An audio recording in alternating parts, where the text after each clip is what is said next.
I call this meeting of the Conroe Independent School District Board of Trustees to order. Let the record show that a quorum of members is present, that this meeting has been duly called, and the notice of this meeting has been posted in accordance with the Texas Open Meetings Act, Texas Government Code Chapter 551. The time is 6 o'clock. Turn some time over for invocation for Mr. Scott Moore. I would like to remind everyone that participation in the invocation is completely voluntary. If you so inclined would like to stand with me, remain seated, whatever is comfortable for your own belief system. I would like to invite us into a moment of silence, and then I will close us with a few words.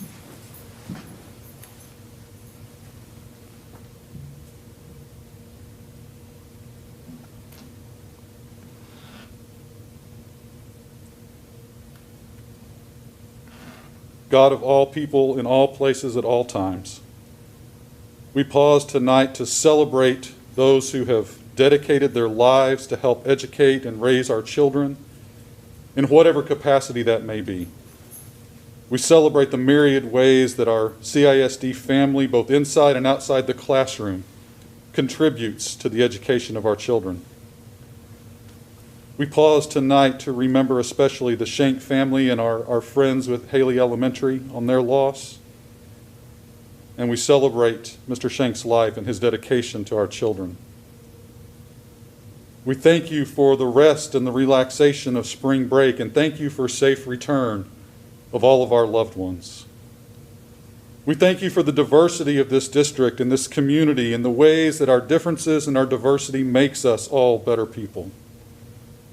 Help us to set aside our petty differences and do what is best for the children that we are all called to serve. Almighty One, send us your spirit of wisdom and discernment to place the best interests of our district over our own.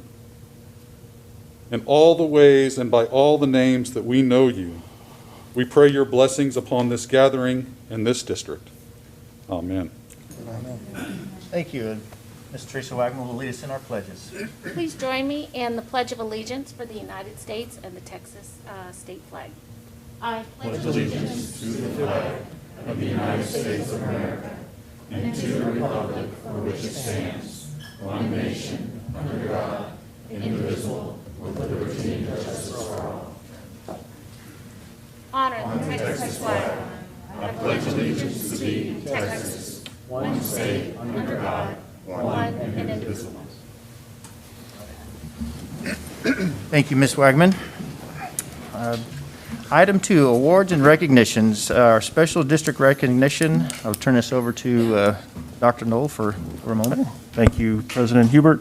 As you know, we've taken the opportunity over these last few months and will continue in the coming months to celebrate different departments, really heroes that have enabled us to open school and keep school open and have our children learning in the classroom when so many across the country have yet to figure that out. We understand that the reason we've been able to do it is because of the wonderful people that we have doing the work.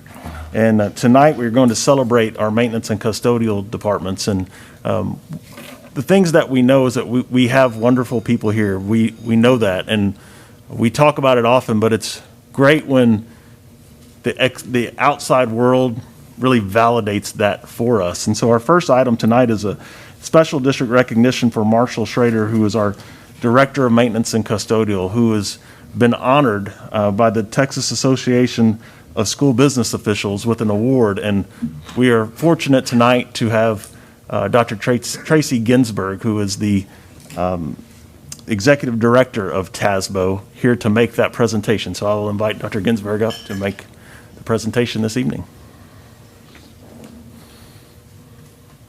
Thank you so much for allowing me to join you tonight, and it is indeed an honor to be here to celebrate Marshall. The commitment to excellence is TASBO's highest honor. There are only a handful of individuals who are even eligible to be nominated for this award, and even a smaller group of individuals who actually are honored and receive this award, and it is truly a reflection of a life of service. You know, Marshall has been a leader certainly in Conroe ISD, but also in TASBO. He's a frequent workshop presenter. He has led, he teaches in our certification program and writes curriculum for us. But I think the thing I am most grateful to Marshall for is that he has led our Maintenance and Operations Committee and has helped it turn a corner to be more inclusive and forward-thinking, and it is a much more respected committee today because of Marshall's leadership. Now, I have to tell you, Marshall is without a doubt one of the most humble and gracious individuals I've ever had the pleasure of working with, and he's a very hard guy to honor. He doesn't like to be the center of attention. I heard Darren over there giving him a hard time that we were going to shine a light on him, and we do need to shine a light on him because his leadership is absolutely without merit. I mean, without. Anyway. He is one of my favorite TASBO members, and it is indeed an honor to recognize him. On a side note, this award is underwritten by Equitable, and so they have donated $1,000 to Marshall to give back to Conroe ISD for a program that's important to him. And we've also made a donation to our own scholarship fund in his honor. So, Marshall, it's indeed a pleasure.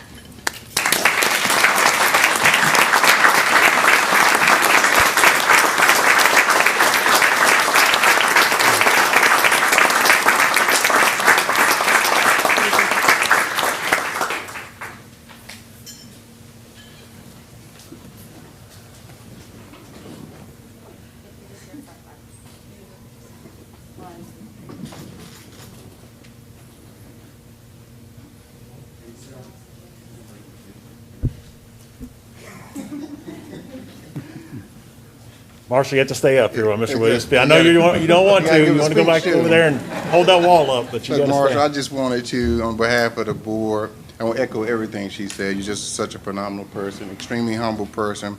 I'm going to kind of pivot here, and I want to rename this award to call the Finer Things Award. Finer Things in Life, Unsung Heroes Award. So, and the parents have come to appreciate these over the last couple of weeks in light of COVID and the recent storm. Running water, dry classrooms, maintained grounds, over 65 campuses or so, air conditioning, proper light, electricity in general, and clean and sanitized classrooms and facilities that you provided throughout this pandemic. You and your team, you guys are truly unsung, and we can't say enough how much we appreciate you. We know you don't get recognized the way you probably should based on all the things you guys do in order to make the district successful. You guys are truly some of the most underappreciated folks in the district, and right now is a perfect opportunity for us to make sure that you know how valued you are to me as a parent, and us as a school district, us as a school board, for everything that you do and all that you continue to do. Thank you, brother. Appreciate everything, man. Hey, Marshall. We're going to ask, I know we have a few folks we're going to honor tonight, and it's been for us not having an opportunity to be face-to-face and say thank you to everybody. We want to take that opportunity tonight. If you're comfortable with a fist bump, we'll fist bump. If not, we just want that chance to give you the good head nod. But thank you for all that you do. Appreciate you very much. Jazz hands. Marshall, appreciate you a lot. Did you say jazz? Is that what you said? Yeah. Jazz? That's close. Appreciate you, man. Really do. Appreciate you, man. Okay, good, brother. Thank you. Hey, appreciate you very much. Thank you so much. God bless you. Thank you. Great job. Thank you. All right, moving on to item 2B, special board recognition, maintenance and custodial COVID-19 response. Dr. Knoll. Well, you can't be a great leader unless you have a great team, and Marshall will be the first one to tell you that. And as we're preparing to celebrate tonight, Marshall wanted to bring all 700 of the people on his team. Didn't have a big enough building. Didn't want to move this to the stadium, so we made him pare it down. But even then, we have many people tonight to celebrate, and they're all so worthy.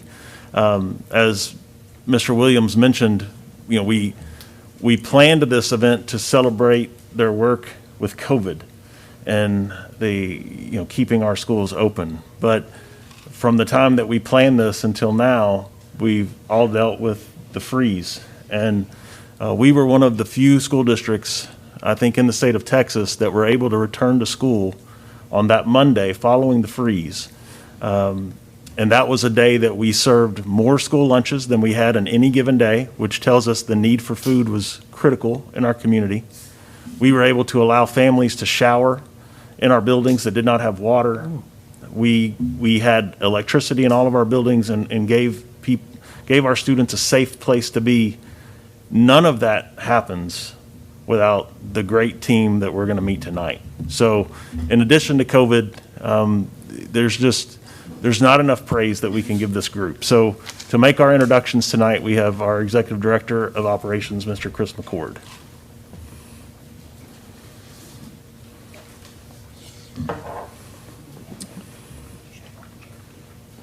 Good evening, President Hubert, members of the board, and Dr. Knoll.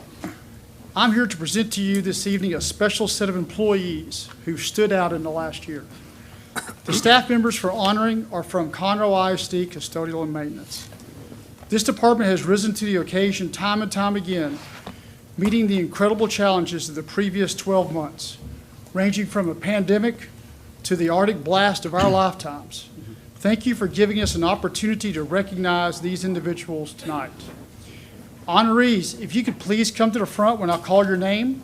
I will provide more details thanking you for your service. Once I call your name, if you could please remain in the front, I have a few more things to say. So, getting us going first, Nicholas Harden, lead heating, venting, and air conditioning. Come on down, Nick.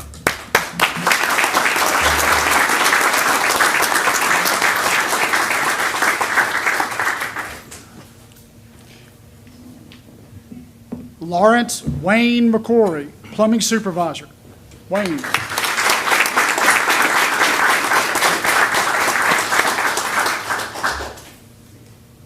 job, Wayne. Ricky Welsh, lead plumber.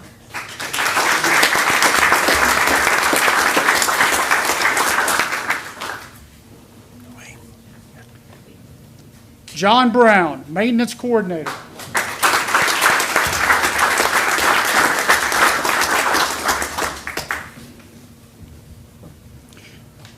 Robin Corley, maintenance coordinator.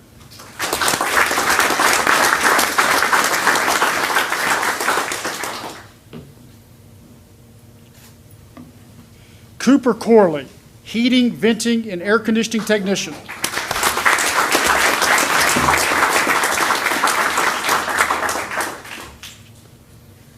Sydney Strawn, south custodial coordinator.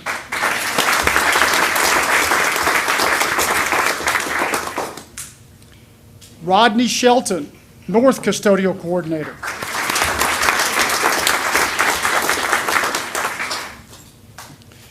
And Connie Aguiar, south custodial assistant coordinator.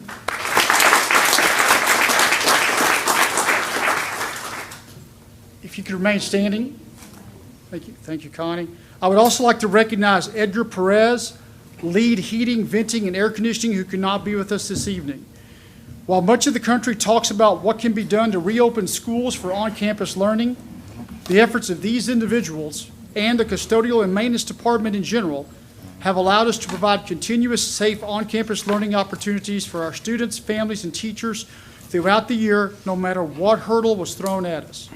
Also present this evening are Marshall Schrader, which you met just a few minutes ago, and also Brian Broussard, Assistant Director of Custodial and Maintenance. Thank you also, Brian. So thank you for your leadership and your service each and every day. I present to you these outstanding CISD employees for your recognition this evening.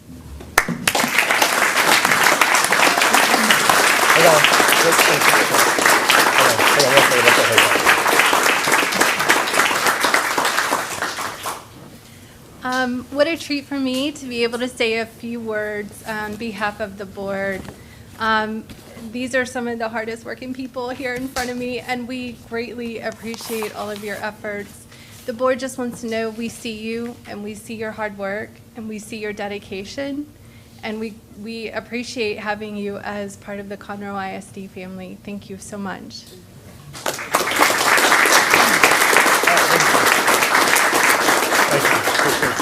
Thank you. Thank you so much. Appreciate all you do. Thank you. Thank you. Thank you, sir, for all you do. We appreciate you. Appreciate you. Appreciate We really do. Thank you so much. Thank you for everything. So much. God bless you. Really appreciate you. Appreciate you. Thank you very much, sir. God bless you. Appreciate all you do. Thank you so much. Thank you for everything. God bless. Thanks so much. I really appreciate it. Thank you so much. God bless. God bless. Thanks so much. I really appreciate it. Thanks so much for keeping it running. Thank you very much. Thank you. Thank you very, very much. Thank you so much. Thank you very much. Thank you.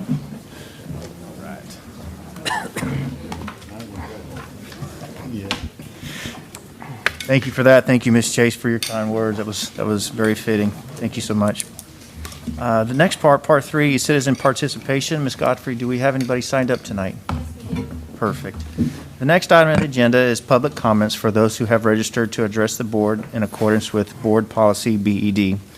Everyone is reminded that in this portion of the meeting, it is not an appropriate forum for bringing complaints for which resolution is sought. Before complaints can be submitted to the Board of Trustees as an agenda item, they must be addressed by following the appropriate policy and administrative procedures. Also, please keep in mind that the board has an obligation to protect the confidentiality of information that could personally identify a student. The board cannot permit comments that include student names or any information that might identify a specific student. This prohibition does not apply if the person speaking is the student's parent or guardian or is over the age of 18 and speaking about him or herself. If an issue is mentioned that is on tonight's posted agenda, the board will defer its decision of the issue until the item is reached on the agenda. For any subject that is not on the board's posted agenda, the board cannot deliberate or make a decision, but it must furnish specific factual information or cite existing policy in response to inquiries. Each person is limited to no more than 5 minutes for their presentation. This will allow the board to hear from citizens as well as ensure that the board meeting runs efficiently, as there are many important items on the board's agenda that must be considered. Everyone in attendance is reminded to treat all speakers with respect, regardless of whether you agree or disagree with the speaker's message.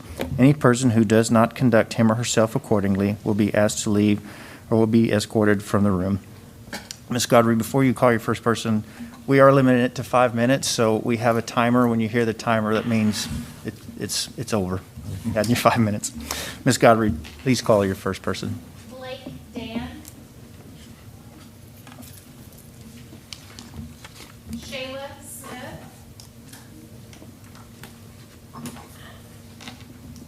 Al Jenkins. All right. First of all, I do want to recognize those award winners. I know they've left already, but, you know, they make it possible for my kids, mine and my wife, for our children to go to school, and they do a fine job, done a great job at that. I did want to say thank you to them. The issue that I'm bringing tonight is about the mask wearing at schools. Again, and I want to thank each and every one of y'all, ladies and gentlemen, for the job that you do. I don't have time in my busy schedule to be able to attend all of these things. I don't have the opportunity in my schedule, nor does my wife, to be able to address a lot of these things. But the mask wearing, I think, is a very crucial issue that needs to be addressed with CISD. Masks have holes in them, manufactured, that are 30 times the size of the particles in which they're trying to stop. This is a scientific fact. This is not hearsay. This is what is on the information about those little blue masks. The cloth masks are less preventative. They're more harmful to the students than the little blue surgical or dust masks, is what I call them. They're not surgical masks because the doctors and nurses use a more highly filtered mask. It's called the N95 mask. I'm pretty sure y'all are aware of that. But the science does not support the use of any kind of mask.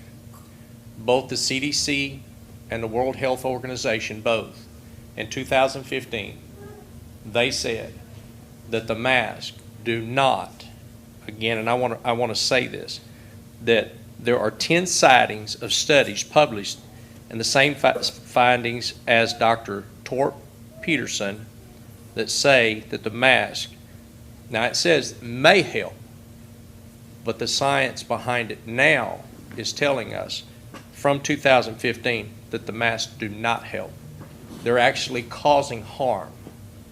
So and again, as of to date, there is no study by anyone, any organization that supports that the mask will stop the China virus. It's not, it doesn't work. 0 studies as of today, March the 23rd, 2021.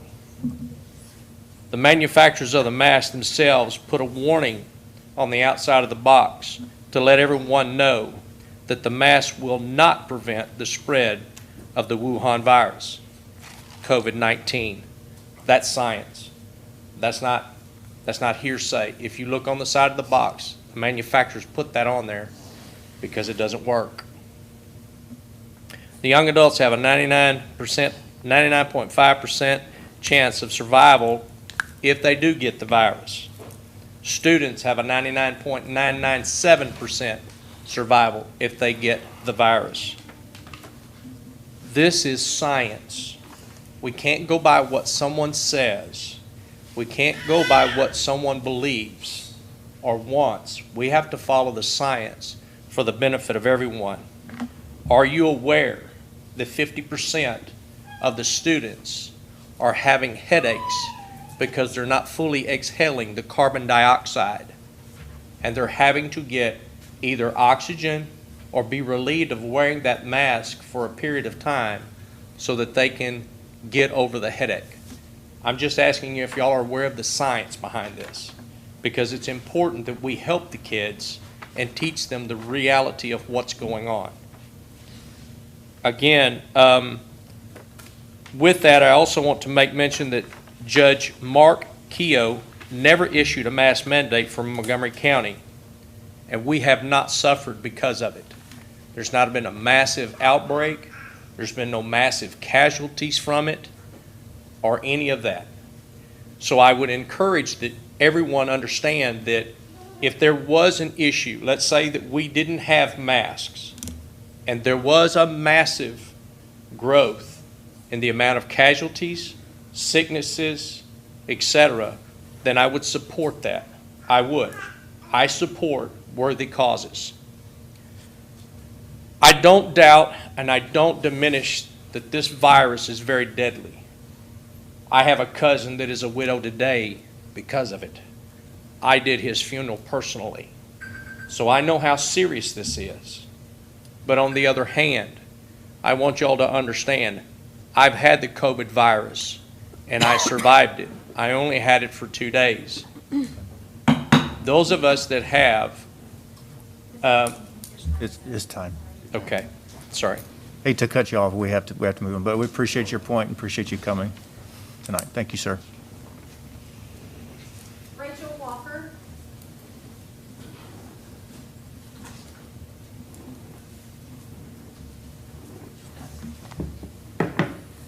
Good evening, Board. How are you? Good, good. I just wanted to start off by thanking you all for the great job that you did during the freeze and during the pandemic. I can't imagine the kind of pressure that you've been under. I can't imagine the kind of scrutiny that you've had to face. I know that I have felt very safe sending my 4 kiddos to school. Well, one of them only does speech therapy, but he wears his little mask and they do the best they can. And I feel confident and safe, and I thank you for that. Our family has remained healthy thus far, which is no small feat, knowing that we have 2 teens. So we know that they're not the best at following guidelines sometimes. So I just want to say thank you for that. And Dr. Knoll, thank you for your leadership through this whole thing. Congratulations on your nomination. I think it's well-deserved, and I'm just so thankful. I'm here specifically tonight. You may have seen my email. I sent it to all of you. And I wasn't going to start with this. I was going to start with something else, but I think a good segue came right before me. I have concerns over one of the board members using some language on social media that is very racist and inflammatory. I have a huge issue with it being continued to call the China virus. It's COVID-19. Right now, we're dealing with hate crimes on the rise. We're dealing with the Asian American community struggling to carry the burden of the hate from this virus that's unnecessary. And I just think a member of the board using this kind of language on social media is just unprofessional. It's not great leadership. And sir, it is the COVID-19 virus. It is not the China virus. It's not the Wuhan virus. That is not the scientific name. I sent an email. I did not hear back. I understand that you guys are busy, but this is a pressing matter. I mean, I know we're watching the news. I know we're watching. I mean, what do the Asian community in our school feel like? What do their parents feel like sending them to school? I mean, I would be terrified. It's not okay. So I'm just here tonight to bring that up again. I think it's important. I think words matter. And I'm sorry if my voice is a little shaky. It's been a lot lately. The second thing I want to bring up is I was asked to come and speak tonight by a student. I think 2 of them did not come for public comment because they weren't able to be here. But the reason they asked me to come and speak was, once again, and I feel like are you listening? Because you're on your phone, which I feel like seems very rude. I'm listening. Because I'm here because of you. So I would appreciate your attention, but thank you. Anyways, some students from the LGBTQ community asked me to come because they feel like, once again, their voice is not being heard. And shame on us when students feel like their voices are not being heard. That's just not okay. I know every member of this board is here for students. We should be here for students. You should be here for students. It should be your main priority. And when our kiddos feel like they're not being heard and they're not being taken seriously, we as adults, that's on us, right? So I came to speak because they asked me to. I was just going to send an email and let it be at that, maybe a follow-up, but here I am. I'm not sure what can be done about it. I don't know what the Board of Directors' policy on social media is. I know in this country we have freedom of speech, and I value that, but hate speech is different. I don't know if going forward, maybe something needs to be done. Maybe we need to put some rules in place that talk about social media. Again, I don't know what the rules are, but I know this continues to be a problem from the same member. It is exhausting, and it's just not okay. Words matter. The grown-ups lead by example, and if we cannot do that, I don't know how we expect our kids to go to school and do that too. And I just want to let you know that I have 2 teenagers that are in the high school, and they are hearing words like China virus. They are hearing words like, they're repeating it. It is happening in our schools. If we cannot be a better example for our kids, then I don't know, then I guess we're just lost as a board of directors. So I'm going to once again ask you to please take it down. I know you will not, because you've not in the past. I think it's an issue. I think that the words that you say matter, and I know you know that. It's the reason that you used that phrase. You used it for a specific reason. You and I both know why, and I'm going to ask you to take it down. If you cannot do that, then I ask you to resign because you are not being a good leader right now. Thank you. Thank you, Ms. Walker. That's all. Very good. Thank you for those who have participated. We appreciate you coming and talking. I'd like to comment.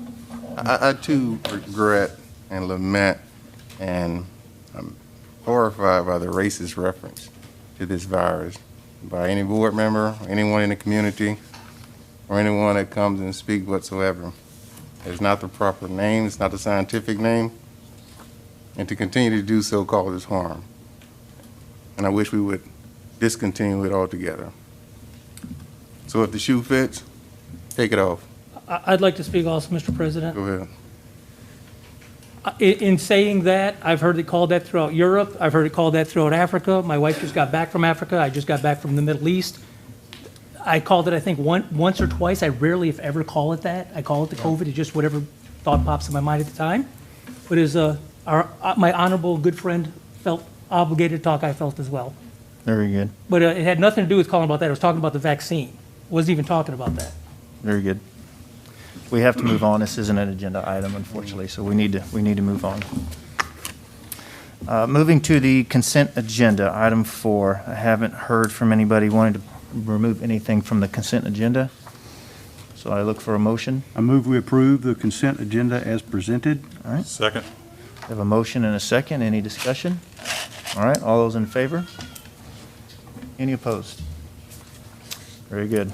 Motion Mr. passed. President, if there are no objections from the rest of the board, I'd like to ask that we move item number 11 up at this point on the agenda. Any objections? Seeing none. All right, we will move to item 11, Human Resources. Name principal of Conroe ISD Virtual Academy, Dr. Knoll. Well, thank you, President Hubert. This is, it's the season now that we begin to see movement and celebrations of looking to the future for our school district and for many of our great employees. And tonight, we kind of start that process as we look towards next year. This first naming is interesting, the Conroe ISD Virtual Academy. As you know, we have many students, about 11,000 students this year that are learning remotely. And for many of those families, it's a system that is working well for them. It is something that they would like us to continue into the future, if possible. We have spoken to all of our state representatives and our state senator and expressed how strongly we feel about our ability to continue with virtual learning into the future. We feel confident that the state is going to give us that option, but we also understand that their timeline might not be quite our timeline, meaning if we want to have a successful virtual option next year, we need to begin to go to work on that because we know that it will look different than it does this year. So with that, we want to move forward with naming a principal to lead this cause. And I will tell you that Conroe ISD Virtual Academy is a placeholder. It's not an official name at this point, but we'll come back and seek your guidance on that in the future, as well as all the things that make a school, including school colors and a mascot and everything that gives it its personality. So, but this first step really is naming the principal. And I would tell you that I'm very excited tonight with the person that has been selected to be recommended to you to be our principal. William Kelly serves presently as the Associate Principal for Curriculum at Caney Creek High School. Prior to that, he has served on a district-wide as our assessment coordinator, working with all campuses throughout the school district and all grade levels, working with parents and children throughout the district. I think that makes him really uniquely qualified to work with a campus that has the potential to serve grades 3 through 12. We know that the building of a high school specifically and all of the different rules and procedures and policies and course catalog that must be created requires someone that has very strong knowledge of our current system, and that's our associate principals really have that knowledge. William has proven over a very long career in Conroe ISD that every position that he's ever held, and he's had many, he excels. And we have no doubt that he will do that in this position as well. So I'm proud tonight to make the recommendation to you for William Kelly to be our first Conroe ISD Virtual Academy principal. All right. We have a motion. Can I get a second? Second. We have a second. All right, any discussion? Very good. All those in favor? Very good. Welcome, Mr.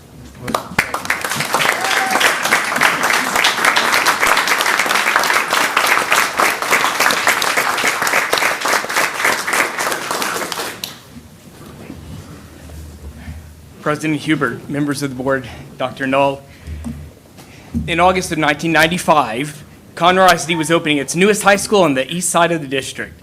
I had just graduated from Texas Tech and returned home to Conroe hoping to begin my teaching career at my alma mater, Oak Ridge. Oak Ridge never called. But I was offered an interview at Caney Creek. The principal at the time, Miss Bratcher, took a chance on me that year and trusted me to teach English to the inaugural class of 9th graders. I had the privilege of being a part of creating Caney Creek High School from day one. For all 26 years of my career, I've been blessed to be a part of Conroe ISD in various instructional and leadership roles. And tonight, I'm humbled and honored to be given this opportunity to build an online campus within CISD. Dr. Knoll refers to a video from Colin Powell when talking about leadership and its basis of building trust. While Powell's talking about building trust in the people you're leading, my career has been one in which the trust others have had in me has made me the leader I am today. From Ms. Bratcher trusting a young man who looked all of 12 to teach high school, I had to wear a tie every day, so I didn't get stopped for a hall pass. To the parents who trusted me with their children, to the CISD leaders who trusted me with new roles and responsibilities, I've learned and grown as an educator and leader. In 2004, I had a student named David Black. He was smarter than I was. He was a National Merit Scholar. He won UIL state debate for me twice and was the definition of a GT student. What that meant is he would rather fail your class than do your daily work if he thought it wouldn't help him, because he could get an A on the test or an A on your essay, and he thought doing your daily work was dumb. And what it made me do is it made me change the way I did things in my class because that student shouldn't fail. And what I had to realize is I had to change what I did to meet the needs of the students in my class. And today, I interview all the potential teachers on my campus, and it's almost become a joke because I ask a question about David. And I ask potential teachers, what would you do for that kid if he was in your class? And the ones who say, well, he should fail and learn a lesson, don't work at Caney Creek. The ones who say, well, gosh, it wouldn't get to that point because I would have changed what I did before we got there, they're why I have incredible teachers working for me at Caney Creek. And I tell you this because by creating this online campus, I think CISD is showing the state and in other districts the importance of changing what we do, not just in the classroom, but as a district, because we really believe we have to meet the needs of all of our students. And offering this online opportunity really is changing what we do as a school district based on what the kids need from us. And I'm excited to get started. So I'm thankful to everyone who supported me, trusted me over the last 26 years, President Hubert, board members, and Dr. Knoll, for the trust you have in me now to lead as a principal. As I have throughout my career with CISD, I will work every day to continue to earn and keep that trust. Thank you.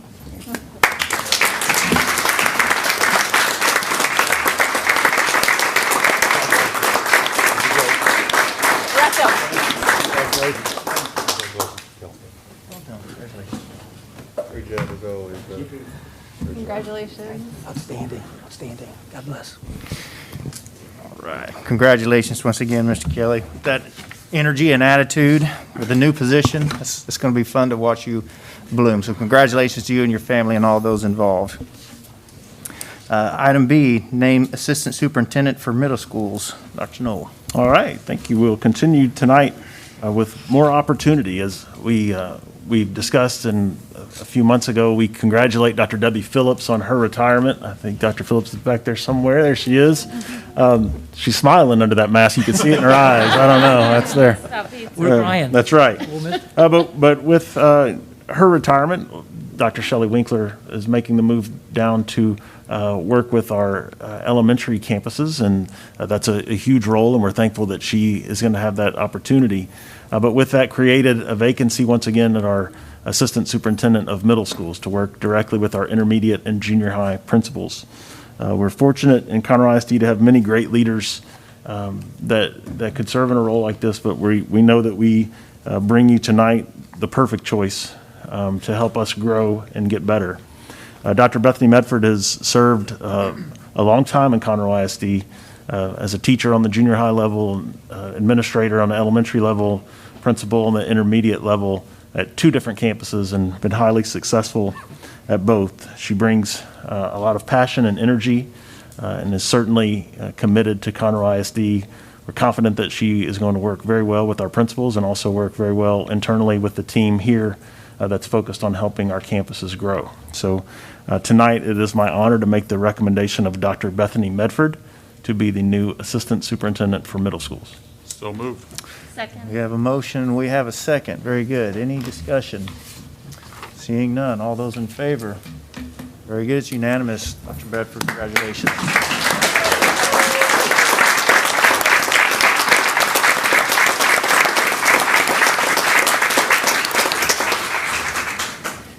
President Hubert, members of the board, and Dr. Knoll, thank you for this incredible opportunity. It's an honor and a privilege to serve the families, students, and staff of Conroe ISD and ensure all students have a network of professionals that believe in them, promote self-confidence, and make school an exciting place to learn. When I began my career 18 years ago at Peete Junior High, I knew without a doubt this is where I wanted to raise my children. We are proud to call this vibrant, diverse community home. I have been blessed to learn from the best during my time in CISD. Thank you, Dr. Knoll and Dr. Hines, for your example of servant leadership and what it means to truly invest in serving others.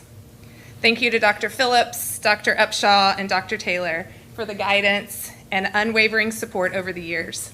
I appreciate your patience, encouragement, and heart for growing others. Last but definitely not least, I want to thank Dr. Winkler for her support, leadership, and the example she has set over these last 7 years. I am excited about the community you've created this past year for middle school principals, and I'm honored to have the opportunity to follow in your footsteps. I look forward to working with the entire teaching and learning department and the Office of School Improvement in supporting our middle schools. Our middle school principals are some of the hardest working people I know, and I look forward to working alongside them. Thanks to my family who is here this evening for their unending support. You may have heard some chatter from some of them. I'll start with my girls, Kennedy and Caden, who are freshmen at Conroe High, and they're my everyday reminder of why I do what I do. My mom and dad are here. They've provided me with an example of work ethic that is unmatched and have never wavered in their support of me and my big dreams. I would also like to thank my big little brother, Christopher, and his wife, Kimberly, who teaches first grade at Gladys. And of course, the cutest ones here tonight. We have Madison and Jackson, who will be little Highlanders someday, or big Highlanders, I guess, someday. So thank you to my Cryer, Bosman, Runyon, and Peete families for riding this journey with me and being willing to try all the things. These people have made me who I am today, and I cannot thank them enough. Thank you again for this incredible opportunity.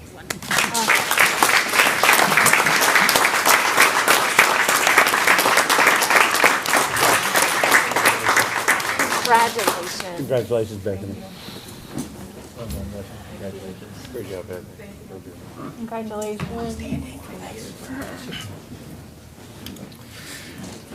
All right.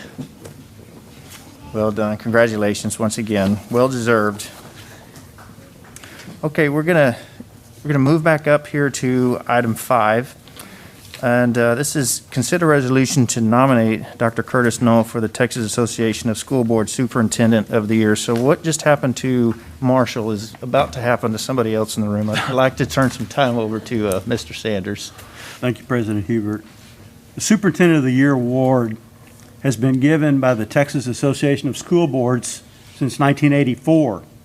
The award honors superintendents for achievement and excellence in public school administration. Conroe ISD has never had a superintendent win this award. In his 3-year tenure as superintendent of schools for Conroe ISD, Dr. Knoll has done some fairly amazing things. He's expanded support for all campuses in instructional leadership and best practices, remained focused on improving the performance of schools with high needs, continued to invest in school leadership development and the school improvement process. He kept all Conroe ISD schools open for in-person instruction during the pandemic. He provided the option of virtual school for those students whose families felt virtual instruction best met the needs of their families and their students. He provided consistent and accurate information to the community during the pandemic. Also during the pandemic, Dr. Knoll exhibited leadership by speaking the truth. He made hard decisions and he was transparent. He collaborated with leaders throughout the community to serve families of Conroe ISD during the pandemic in extreme weather events, included seeing and making sure that meals were provided to those in need, contacting families and connecting them with community resources that could help them meet their basic needs. He assisted with getting vaccinations to our community and expanding the availability of technology to our students. It is with honor and pride that I move that we approve the following resolution to nominate Dr. Curtis Knoll for the Texas Association of School Board Superintendent of the Year. The Conroe Independent School District Board on this date, March 23rd, 2021, resolved to nominate Dr. Curtis Knoll, Superintendent of Schools, for his exemplary and visionary leadership of the district during the pandemic, his ability to keep the district schools open to in-person instruction, thereby lessening the impact of the pandemic on student achievement, having strong and compassionate leadership, and his continued commitment to providing all students a meaningful and quality education. Thank you. I second the motion.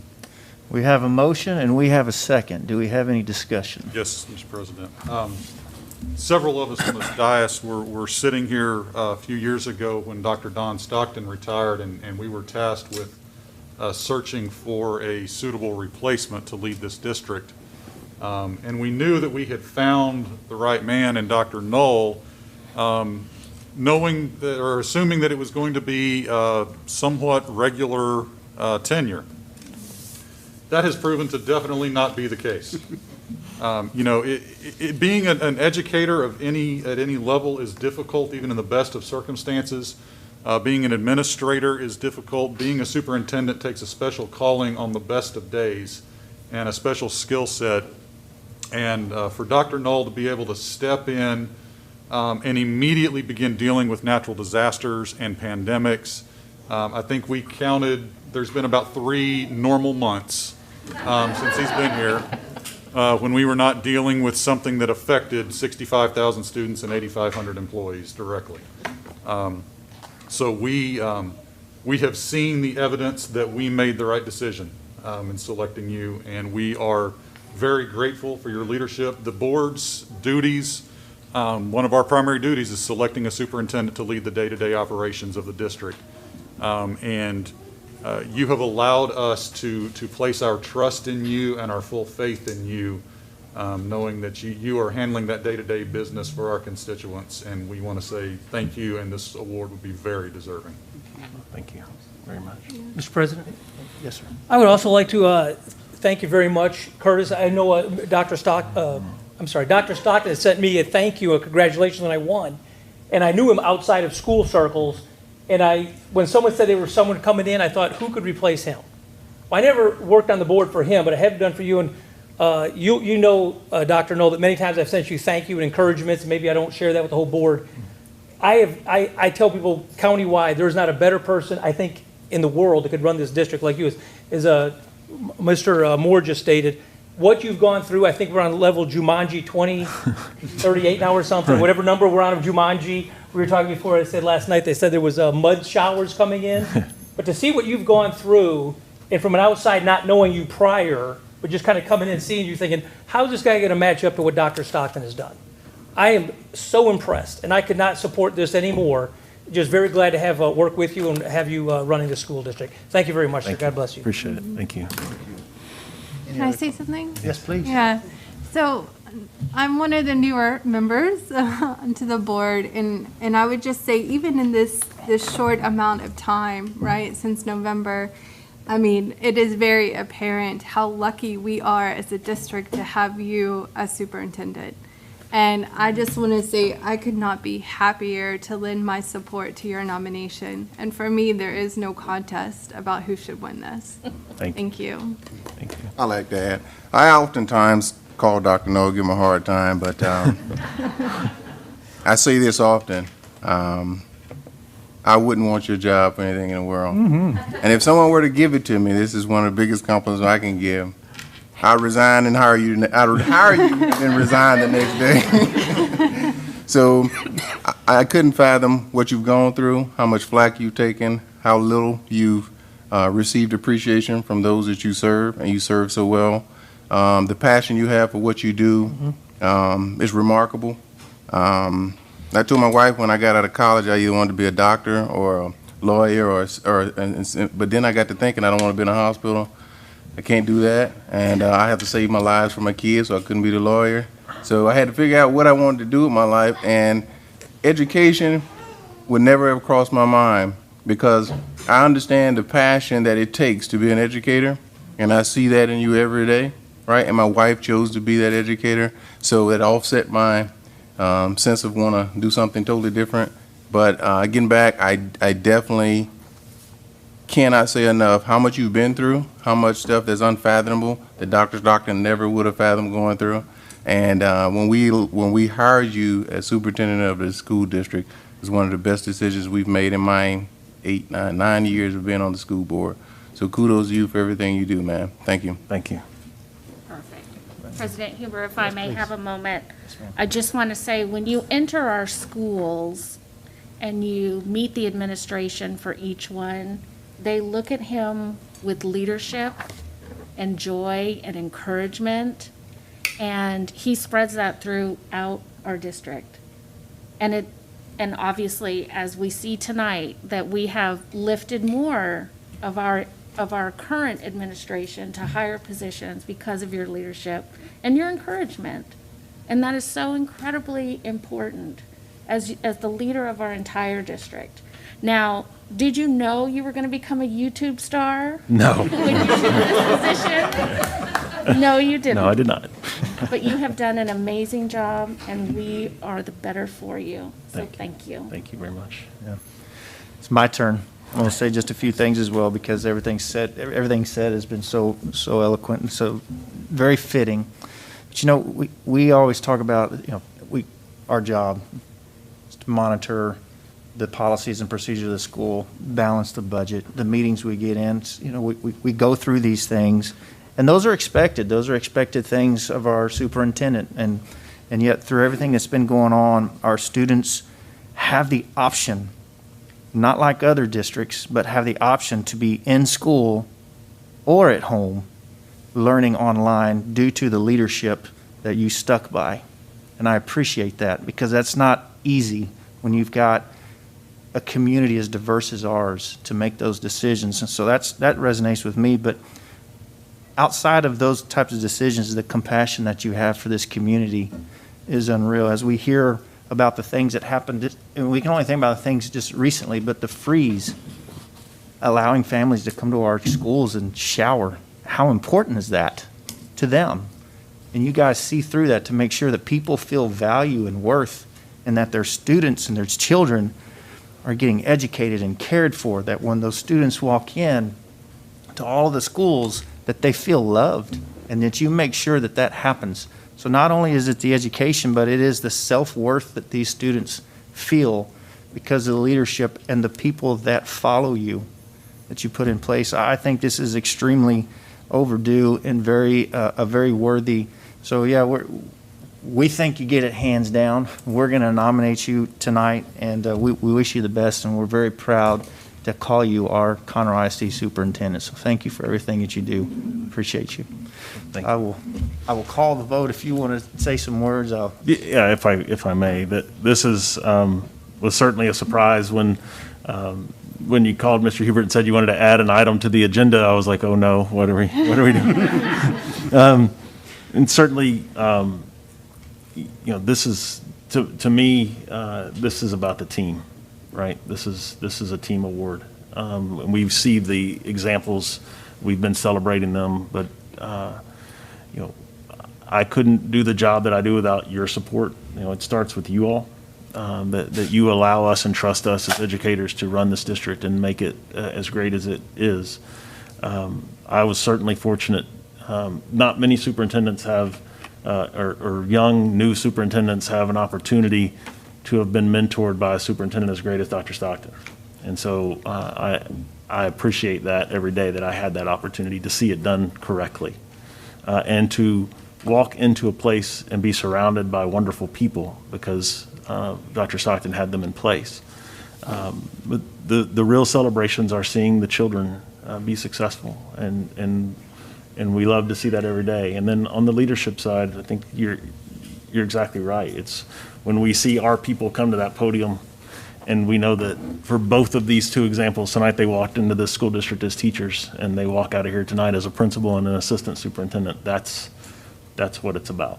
We invest in our people, and we make them better. So I'm humbled and honored that you think enough of us to do this, and I'd reiterate that it's an us thing. And I could go through everybody. I think most of the cabinet is here tonight that has done so much to make all of those things happen that you listed. It's not one person to make all those things happen.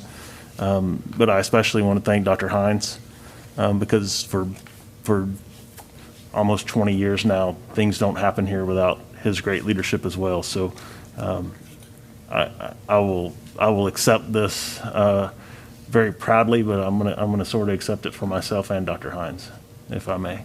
Absolutely. Fair enough. Absolutely. Okay, any other discussion? Hearing none, all those in favor, please show by uplifted hand. Any opposed? Very good, the motion passes. Congratulations, Dr. Thank you. Appreciate it.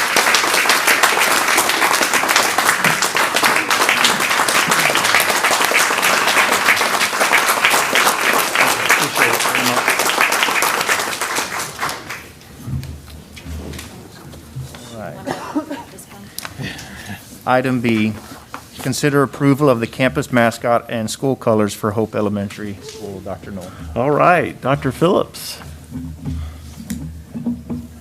Good evening. President Hubert, Dr. Yep. Knoll, members of the board. Last month, I think she's pulling me up here, I presented the direction that we were headed with regard to the mascot and colors for our new Hope Elementary School. You'll recall that Principal Gilberto Lozano surveyed future students, and the top choices were the Huskies, the Sharks, the Hornets, and the Tigers. So tonight, we ask your approval for the most popular choice, the Hope Huskies, with the school colors of red and black.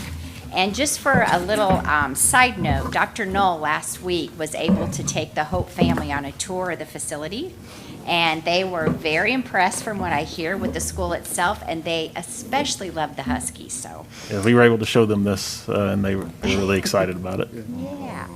So at this time, if there are no further questions, we seek your approval. We need a motion? I move approval as presented. Have a motion? Second. We have a second. All right, any discussion?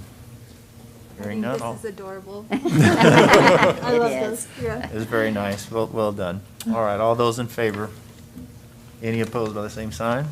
Very good. Thank you very Thank much. you. Passes. All right. Item C, consider acknowledging support of the district to participate in the teacher and incentive allotment program. Dr. Knoll. Well, we have been talking about this for months. Yes. And we're now reaching a point of, I won't say conclusion because it's a process that's going to keep going, but here tonight to kind of walk us through where we've been is Dr. Hines, and then Dr. Green will share with us our new information. Good evening, President Hubert, members of the board, Dr. Knoll. It is certainly, as Dr. Knoll mentioned, an opportunity to quickly give you an update of where we've been, and we're not going to spend a lot of time reviewing a lot of the things that we've shared previously, but we do want to highlight some of the things that have been added to the plan since the last time we presented. And then we want to conclude tonight, hopefully, with your consideration of adopting a resolution in support of this process. And this is really, as Dr. Knoll mentioned, it's a process. So we will start with submitting a plan in April. That plan is a negotiated process with Texas Tech University, which is the third party that's acting on behalf of the Texas Education Agency. And so we'll eventually get to a point where we have hopefully a plan to move forward. But it is a process that will take some time to work through.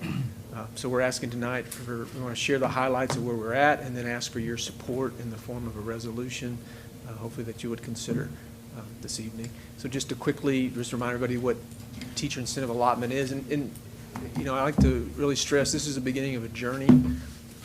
It's where we are today isn't necessarily where we're going to be 5 years from now or 10 years from now. We have the ability to keep adding to the plan and layering it, but we want to get started. And so, and that's been part of the challenge, I think, in this process. But it is established in the last legislative session to retain and attract highly effective teachers at hard-to-staff schools. And we want to, in other words, we want to recruit, retain, and reward the best teachers at our campuses that have the highest needs. There's 3 levels, just to kind of quickly review. Their master is the highest level, exemplary, and then recognized. And so these factors will influence how much money a teacher can earn based on their designation level. And it's also calculated and weighted based on the campus socioeconomic needs. So the higher the percentage of students in socioeconomic, the higher the money. And we do not have any campuses that qualify as campus rural status. There's 2 paths, National Board Certified, which teachers can do, and that's open anywhere. And then there's this district optional designation system, and that's the system that we're creating and we're presenting and asking for your support. There is, we have key stakeholders involved in this process. We have a system that allowed for feedback from our staff. It is, as I said, a work in progress. This is an overview of our group that contributed and what really were the stakeholders in developing it. There's also been a level of the steering committee of campus administrators, many of which are in the room this evening, and they've done a great job. And we've been led in this process through Paula Green, our Director of Human Resources, and it's been a process. There's a lot of components to this that we've had to work through, and she's done a great job leading us through that process. Just kind of hitting the timeline, we started talking about this last year, roughly a year ago, and we've submitted application or a letter of intent. We did get a pandemic in there somewhere, so it kind of sidetracked us a little bit, but we've tried to stay on target and to keep moving forward. And so we're at this point of coming to you tonight for this presentation and knowing that April 15th is our deadline, so that'll happen in the next few weeks. There are three big parts to this decisions for the systems application. There's who's eligible, how we designate, and then how and when we will compensate. The part one is something that really we shared with you last time, and there really hasn't been any changes with that information. And then I'm going to let Ms. Green kind of take over and celebrate for the next, not yet, but not yet. So she's in charge of it. Yes. So districts may only submit employees for designation who are classroom teachers. I want to clarify, I guess I got to clarify who's in number one. So it's classroom teachers. They have to be employed full-time, at least 90 days at 100% or 180 days at more than 50%. And they have to be at one of the campuses that's eligible to participate. We have worked on this.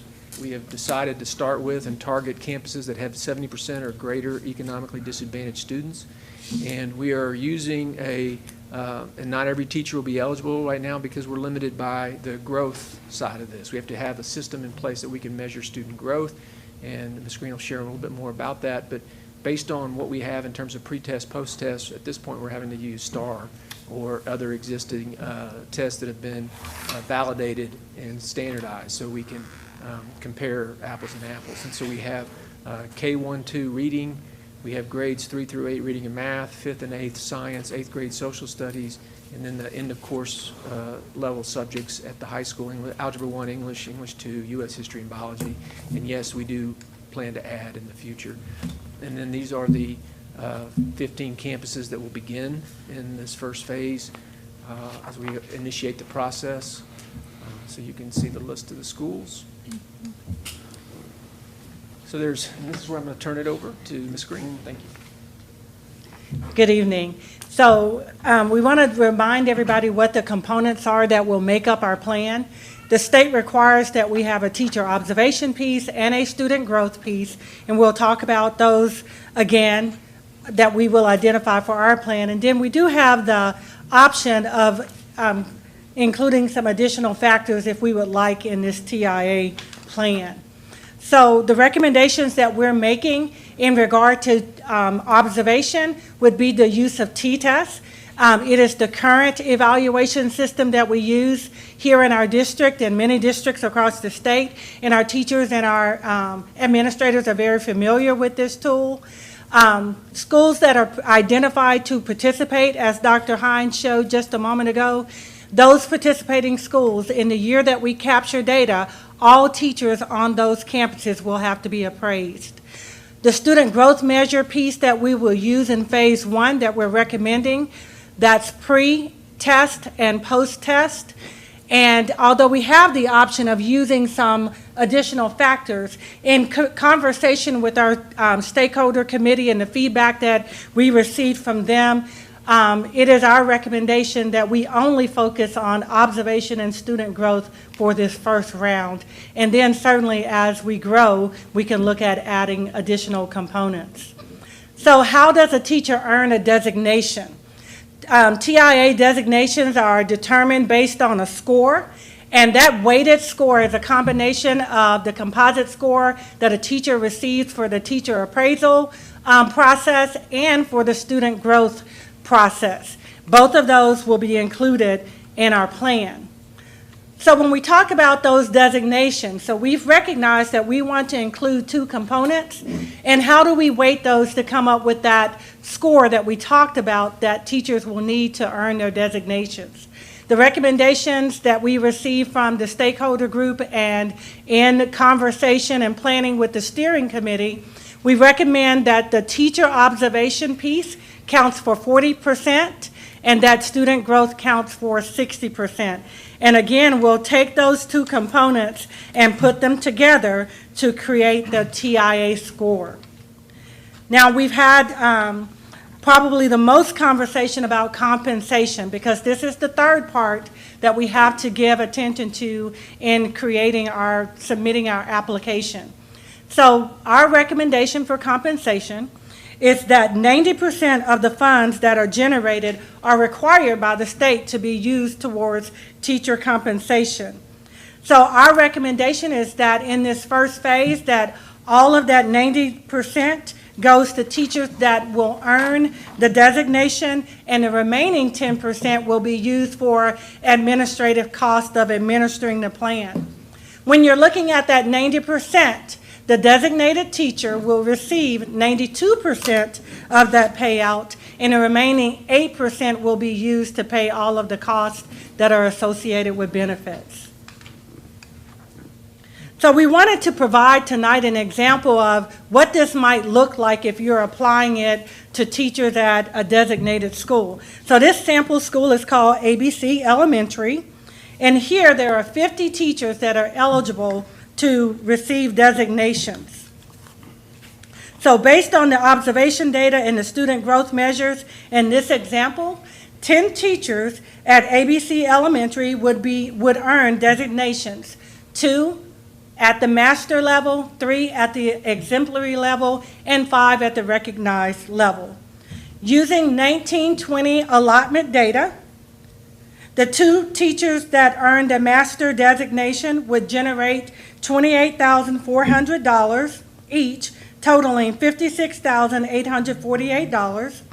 The 3 teachers earning exemplary designations would generate over $15,800 for a total of $47,562. And finally, the 5 recognized teachers would generate just over $7,900 for a total of $39,635. And these 10 teachers together would designate earnings of over $144,000 at this campus, this sample campus. So we want to just give you a picture of what would happen with that $144,000 that was generated at this campus. So we talked about 90% of that funding must go to designated teachers, and that would total $129,641. And the remaining 10% would be allocated for the expenses associated with the administration of the plan, $14,404. Now let's look at what happens to that 90% that would be going to the designated teachers. 92% of it would go directly to the designated teachers, totaling $119,270, and the remaining 10% would be used to cover the cost associated with benefits. So now we want to show you what would happen for an individual teacher. And this particular teacher at ABC Elementary School earned a recognized designation. And for that, the generated funds would be $7,927, and 90% of that would go to the designated teachers, totaling $7,135, with 10% going to district expenses for $792. The breakdown of that 90% would be 92% going to teachers, $6,564, and the remaining 10% to be used for benefit cost at $571. So those are the components that make up the application process that we're getting ready to go through with your support. We have to answer those 3 major questions, and we hope that we provided you with the information that you need on those pieces.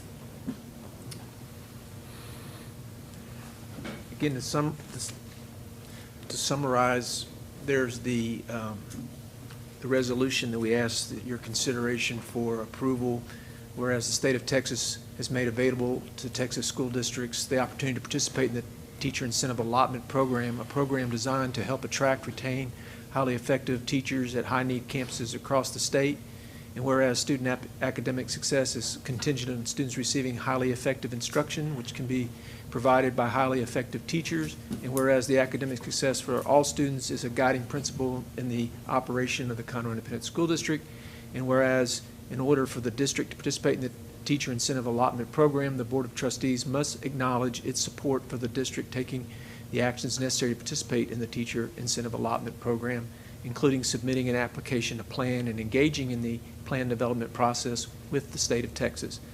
Now therefore it be resolved that the Board of Trustees of the Conroe Independent School District wholeheartedly supports the Conroe Independent School District submitting an application and plan to the Texas Education Agency as required to participate in the Teacher Incentive Allotment Program adopted on this night. Very good. I move that the resolution be accepted as presented. Second. A motion and a second. Any discussion? All right, I know we've had, this is probably our third board meeting, and we've had at least 2 workshops on this. It's been a lot of work and many hours spent on it, so we appreciate the effort that you guys have put into this and look forward to eventually getting it into the teachers' hands. So wanted to say that as well. All right, here, any other conversation? No? All right, we'll call it to a vote. All those in favor, up with your hand. Any opposed? Very good. Thank you very much. Thank you very much. And if I could quickly just say thank you to a lot of our key team members that are here. I know Paula Green has led this process. But if you would stand up, we have several. Dr. Taylor, Terry Ross,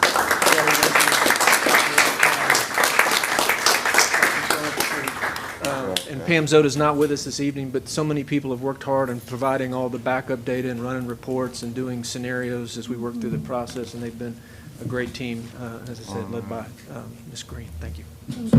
Good job, guys. Thank you, Dr. Hines and Ms. Green. Appreciate y'all's effort. All right, item 6A, consider adoption of instructional materials for pre-kindergarten system English and Espanol. All right, Dr. Upshaw. That's all I got. Do you like that? I did notice. President Hubert, members of the board, and Dr. Knoll. We came to you earlier in the school year in October to talk to you about our resolution for this year for Proclamation 2020, which is the adoption of pre-K materials. So today we come back to talk to you about that our instructional materials committee in the district was composed of teachers and listed in your board item, have reviewed the materials, they've looked at the surveys from our teachers, they looked at the community input that was provided on our website and discussions about what is the right thing for our pre-K students. And tonight we come to you for recommendation and approval on your behalf. We've chosen Benchmark Education to be our lead instructional material that we'll be providing for our pre-K teachers. I also want to just recognize the committee advisors, which are all our administrative staff at Central Administration that help our teachers through this extensive process. So it's about $350,000 that we will be spending to supplement our pre-K teachers with these instructional materials out of the Instructional Materials Allotment Fund. Normally, it's a lot more than that, but I want to remind the board that we just finished outfitting last school year to prepare for all-day pre-kindergarten about $2.5 million to get our pre-K classrooms up to standard. So if you have any questions for me, I'm available, but if not, I'd like to recommend your approval. So moved. We have a motion, I second the motion. and we have a second. All right, any discussion or questions for Dr. Upshaw? All right, hearing none. All those in favor? Any opposed? Likewise. Very good. Motion passes. Thank you, Dr. Upshaw. Thank you very much. The pre-K teacher in my house is very excited. I'll just say that. It's a lot of new shiny things. Yes, she's excited. All right, 7A, receive capital improvement update. Okay, Mr. Foster. I did give Mr. Foster a little bit of a hard time this morning as we were preparing for tonight. I said, this is about the fewest items that we've seen. Mr. Foster, looks like it's going pretty easy. And then you watch his presentation, you see how much work's going on everywhere, and you go, oh my gosh, there's a lot going on. So Yeah, he got the money, now he's got. he's got plenty going, that's for sure. Well, I followed up with, next month we'll be back for more heavy lifting. So. Yeah, there you go. But President Hubert, members of the board, Dr. Knoll, it's my pleasure to bring you up to speed, give you an update on our capital improvements we have underway throughout the district. I want to start with something in a minute. It's making noise, just not moving. There we go. Awesome. So this is now the Hope Huskies, so Flex 20, Hope Elementary School. There we go. All right, as you can see from our aerial photography that the outside of the school is shaping up very nicely.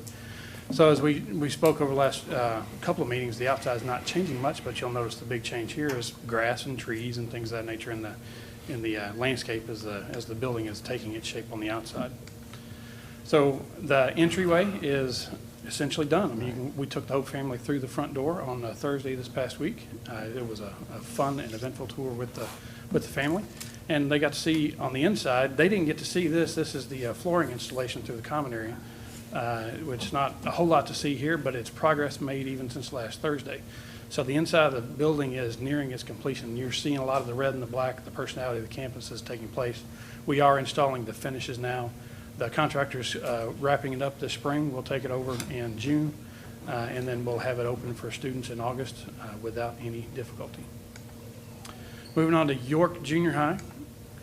That is a building addition, so we're increasing the capacity of York Junior High so we can help better serve the student population in that area of the district. This building is on schedule. It's scheduled to turn over for our use in August when the students return from summer break. You can see from the outside is wrapping up, so the masonry is about 75% done, and it is wrapping up very rapidly. On the inside of that building, you're starting to see the classrooms take their shape. So systems have been going in. You've seen pictures of the big equipment going in.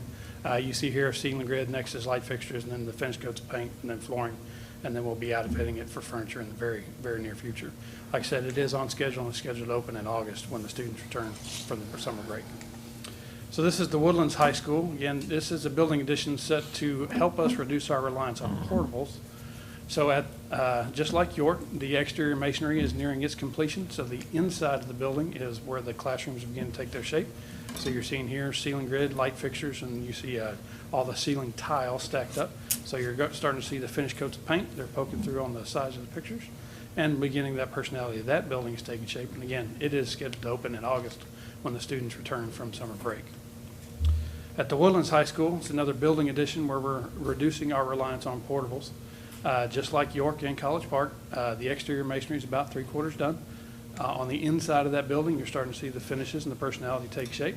So it is also scheduled to turn over for our students when they come back from the summer break in August, and I'm happy to report it is also on schedule. Moving along to our Campus Renovations 2021 project, where this is one of the campuses we're working on. It happens to be the major scope for the year. It's a building addition that's going to help us expand the kitchen and serving area to better serve our meals to our student population at this campus. You can see here is the underground utilities that will serve that kitchen. And on the inside, we've started the demolition process. So we moved some things around on the inside, and then we're tearing that apart so we can add new classrooms on the outside of the building. We're taking over this space you're seeing here as the new kitchen and serving areas for that campus. So it is on schedule. This building is set to turn over in August when the students return from summer break. In addition to this, we'll start seeing over the next couple of months life cycle replacement of the turf at Moorhead Stadium. It's coming up. It'll start in April, and it'll finish relatively quickly for the summer sports camps at Conroe High School, because I'm going to show you some nice pictures of Conroe High School in just a minute. And we're also going to be digging into Ride Elementary, doing basically an above ceiling overhaul, all the air conditioning equipment and all the other systems that are above the ceiling. And so you'll start to see those pictures over the next few months. We spent the last several weeks ordering equipment and getting things lined up for those projects to happen on schedule, and they all turn over in August when students return from the winter break. Creighton Elementary is a bigger overhaul project. So we've been re-roofing Creighton, and the progress of the re-roof is going on well. We're replacing the original roof on that building. So it was built in 1980, so it had reached the end of its life cycle. This summer, we've been ordering equipment so that this summer we'll be able to do the air conditioning and systems overhaul on the inside of that campus. We will be on that campus for 2 summers to get all this work done. Part of the reason for that is what you're seeing here is the foundation for the new water storage tank that'll help us add fire sprinkler systems to this building, which they hadn't had previously. Like I said, we're going to be on this site for 2 summers, so it'll finish in phases. So we'll work through this summer, bring the kids back, and we'll work again next summer and then bring the kids back completely in August of 2022. And moving on to our new junior high school and the Caney Creek High School feeder zone. So this project broke ground not too long ago, so over right at the first of the year. So you can see the building is taking its shape. It's hard to see in the orange dirt, but if you look real closely, you can see the foundation work that's being in progress on the site. So all the drilled and underring footings have been installed. So they're working on the grade beams and other items of the building foundation. So we expect to have a slab pour very soon, and then steel and all the other things will start arriving in the next several months. That project is on schedule and is scheduled to open in August of 2023. Moving on to Conroe High School, this is our master plan project. So the project we're working on currently is to finish the overhaul of the entire campus. So we've been showing you pictures of the road work that will be the new bus loop that goes around the campus the last couple of months. So this is another angle of that. We've been raising that site up. So part of our task here is to try to handle a lot of the elevation changes that happen on Conroe High School. So this is part of that work. The bus loop itself should be in service, or we anticipate it being in service for school year in August for next year. And that will allow us to actually make some good progress for what I'm showing you next, which is the demolition around the campus that allows the new buildings to be built. So this is the former location of the JV field bleachers, which is part of where the bus loop comes through on the north side of the campus. This is the former tennis court section of the property. And then this is the former welding and production lab, one of the CTE buildings that have reached the end of its service life. And this is all to make way for new construction coming in place. We'll be starting the athletics portion, where this picture is, and then also where we're building behind the existing band hall is a structure going up to help us expand our CTE programs. Ultimately, that'll help us get to the point where we can remove other buildings from their service life that are at the end of their service life and recreate new structures. So the project is currently on schedule and will be there until 2025. Now our teacher training center, this is at Woodforest Bank Stadium, so it's very easy to see where the building is taking shape. So the building pad is done now at this point, and they've moved on to building or constructing the foundations for that building. And that project is on schedule and is scheduled to open in, roughly speaking, about 12 months from the start. So we'll be moving into it in the month of January in 2022. We've been working over spring break to make some underground utility tie-ins so that we did have a small interruption of service for the natatorium over spring break. But we got the sanitary system tied in and back up so we can get it around the new building pad, and they're working on the home side bleachers now. And then we'll start putting the paving back here in the next couple of weeks. And then our construction footprint will recede back to, roughly speaking, the building itself. And then as we finish some other events through the summer, we'll start working on the school board renovation, making that portion of the project happen as well. And it is, like I said, on schedule. We'll be there for about 12 months, which will put us into the January of 2022. Easy, would you mind going back to the overview? Just to kind of point out to everybody here, looking at toward the top of the screen there, you can see that's the vaccination effort that's occurring. All those white tents and the cars, that's the county and all of our local Lone Star Family Health, St. Luke's, Memorial Hermann has used that as well. That's been a great benefit that we've had this facility to be made available for our community. It's absolutely making a difference in our community, the number of people that were able to move through there each day. And one of the considerations that we had when we agreed to allow them to move in here was that we needed to have a blackout window for graduation time because we were preparing to do graduation here, which would mean that effort would have to stop for a few weeks. But Mr. Colshan has worked hard to be able to secure our graduations back at the pavilion this year.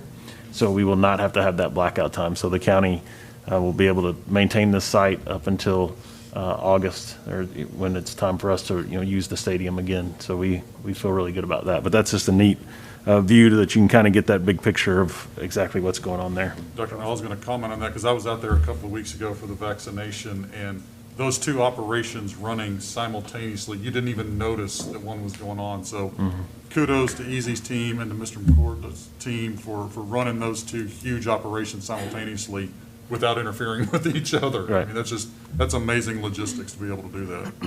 Yeah, thank you. Well, thank you as well. So I'm going to move on to our safety and security project, which is a district-wide effort. This is the 2021 installment. And this is just one example. This happens to be at Vogel Intermediate. We're in the, roughly speaking, the Oak Ridge vicinity this year.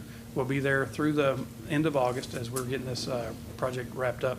And you just see here, there's a couple items in this picture. There's access control, which is a little box to the right of the door. There's a camera in the ceiling. So the work we're doing right now is the work you really can't see. It's above the ceiling. It's things that we can do in the overnights and weekends when the students aren't present, and have buttoned back up and cleaned up before school the next day. As we approach the summer, we'll start doing some more of the invasive work, which is the film, the impact-resistant film on the vestibules as we're revisiting our campuses and the other upgrades associated with our safety and security project. So it is on schedule, which it's progressing exactly as it should. The team that's been on 21 has been with us for this scope for, I think this is their 5th year, so they're getting to be pretty seamless. We're learning more each time as we move forward, and at the end of this school year, or at the end of this calendar year, we'll bring you the 2022 installment for approval as we continue our way throughout the district. And now I get to talk to you about Flex School number 21, which is our new elementary school in the Conroe High School feeder zone, so which was approved not too long ago. But in that time, we managed to get the site cleared, and you can see the nice orange dirt in the middle of the building is the building pad being installed. This is a really nice site for us because all the select fill building material we need is actually in a detention pond on the backside of the site. So we're, I mean, from a construction perspective, it's been very, very efficient. So the building pad is nearing completion over the next several days, and then we'll start the foundation construction over the next 2 weeks. And then we will present this building to you in all likelihood like Hope did today. In a year from now, it'll be about 80% done, and we'll be looking forward to telling you that it is on schedule, and we'll be opening it in August of 2022. And that is our update. All right. Thank you, Mr. Foster. Appreciate it. All right, item 8A, consider award of RFP 210103, portable building moving services. All right, Mr. Reeves. Like on part B of Easy's presentation, as he starts to finish, then we get to finally start moving our parts in. So that's right. Good evening, President Hubert, members of the board, and Dr. Knoll. Tonight, we're requesting the board considers awarding RFP number 21-01-03 for portable building moving services to King House Moving for an estimated expenditure up to $325,000.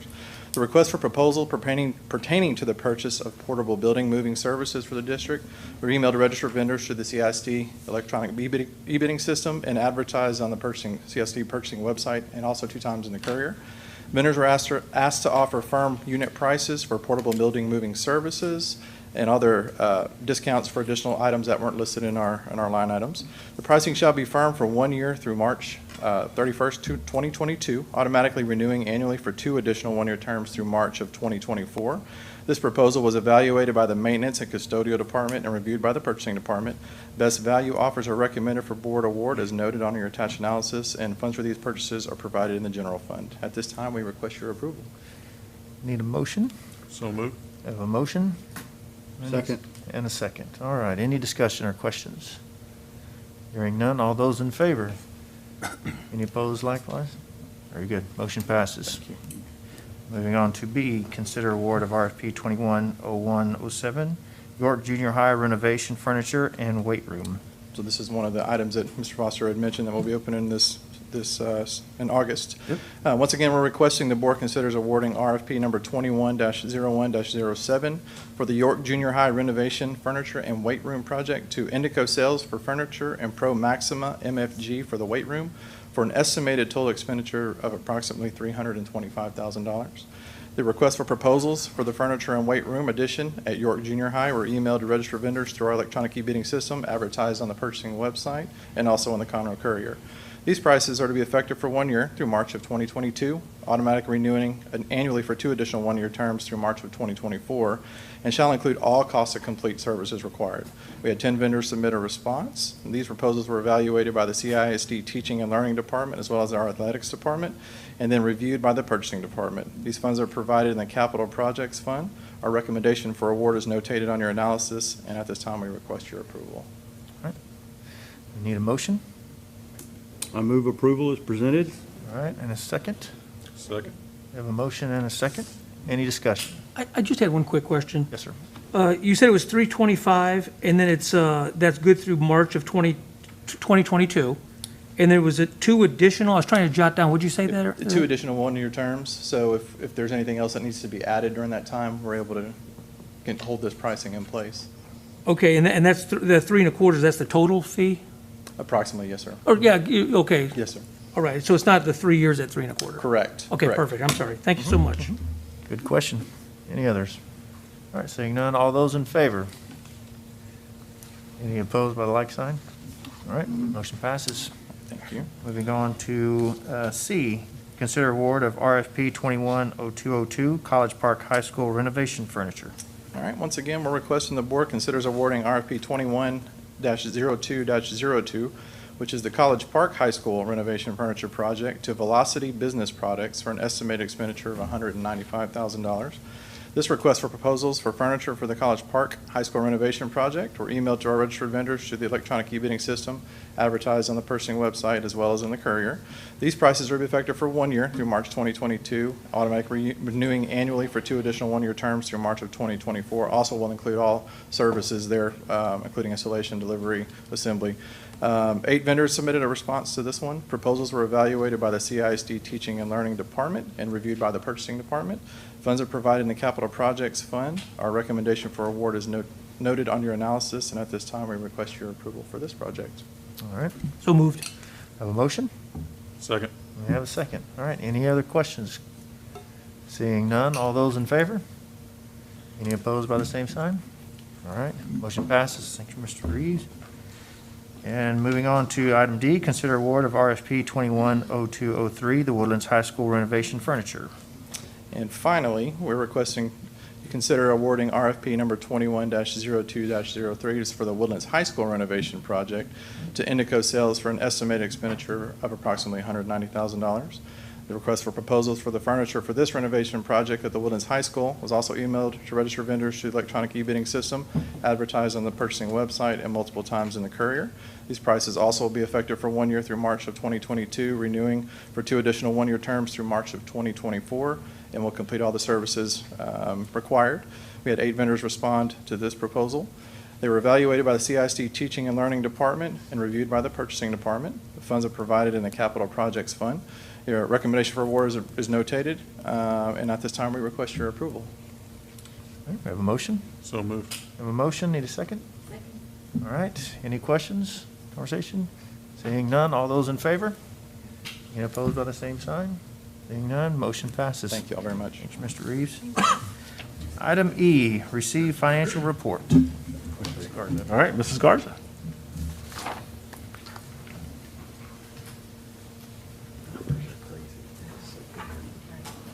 Good evening, President Hubert, members of the board, and Dr. Knoll. It is my pleasure this evening to present the financial statements for the month ended February 28, 2021.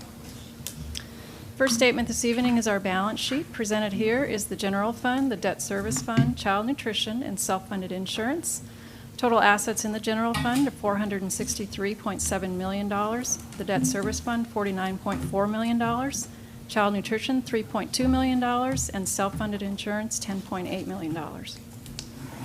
Taking a closer look at our cash and investments in the general fund, we have bank deposits of $162,000.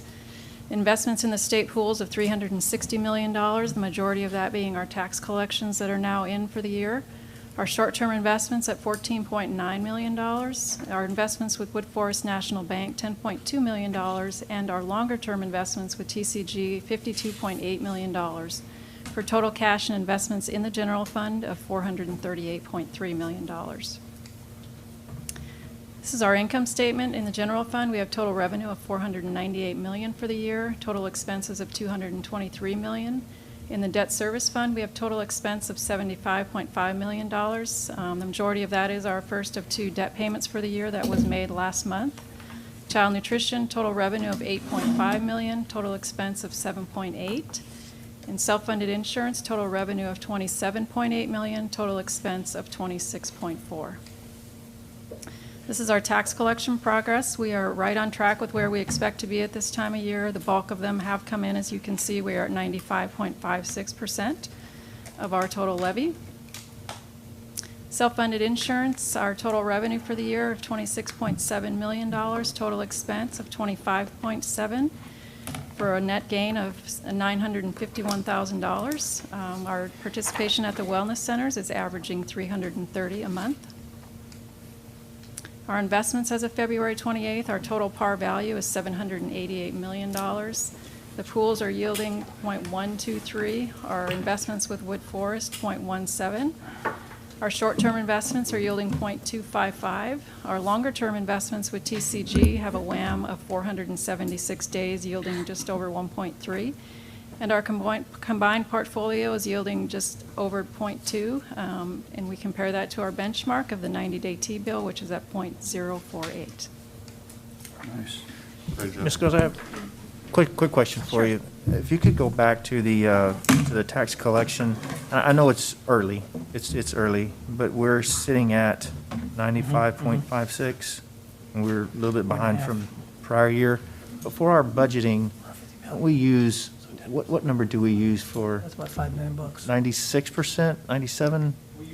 We do. You're talking about ADA, that's different. Oh, excuse me. Yeah. Okay, never mind. So we have historically been just over 100% in collections of our adjusted Yeah, levy. we get fees and so forth from Correct. penalties With and penalty everything. and interest. So Yeah, that that's it. offsets a little bit. Okay, very good, thank you. Thanks. All right, so we have no executive session tonight, and we have done item 11, so we're at item 12. I have a motion to adjourn. Motion to adjourn. All right. Motion approved. We're done. Thank you all very much.